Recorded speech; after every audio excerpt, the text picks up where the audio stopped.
I'm making albondigas in chipotle sauce. And albondigas is Mexican meatballs. Okay, mix this. I made it in honor of my abuela Ana, my grandmother, who, when we were children, she made this dish for us on our birthdays. Just the both of us will eat it together. My abuela inspired my love of Mexican cooking.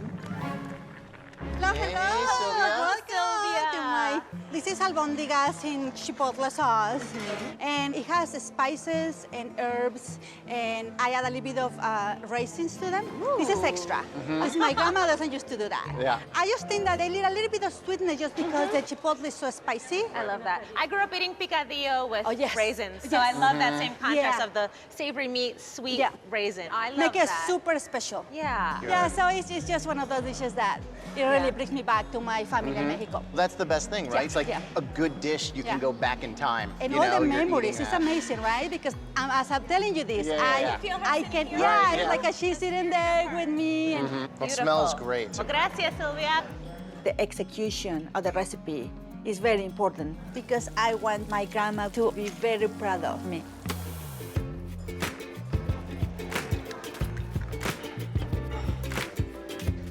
I may need to call Nikki in for her professional advice. Oh, yeah? Seeing she's the queen of pressure cookers.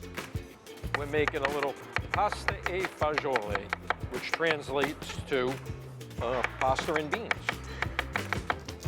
My grandmother would make it every single week, you know, no matter what, whether it was 0 degrees out or 100 degrees out, you were having it. My grandmother really influenced my Italian cooking. This is an Italian soup that she taught me how to cook. Now we're cooking with something here. What goes into the soup is navy beans, tomato paste, pork roast, pepper it first, but then I put salt in at the end because it's kind of unusual. When you're cooking beans, you really shouldn't add salt in when you're cooking them because it'll make them tough. So the salt gets added in on the backside. See what happens. Hi, What's Dan. going on? How are you? What are you making? This is going to be a pasta e fagioli, which is Bravo. beans and pasta. Oh, grazie. So this is about love. Who's in the room with you right now while you're cooking? Emotionally, I would say my grandmother is, but if I bomb the soup, then she wasn't here. I wouldn't want to see this go down. This is the grandmother that taught me how to cook in the kitchen. My job was to put all the navy beans inside of the colander and go through them to make sure there was no rocks in them. Because way back when, rocks would slip through. Thank you. Thank you. Thank you so much.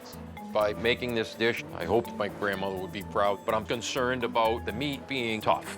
Okay.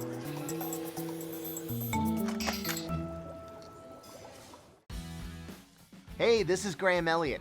I am so excited to be part of the Great American Recipe on PBS. Here's more delicious moments from the show for you to devour. You can watch the full competition on the PBS video app. And if you're looking for recipes, head over to pbs.org/food.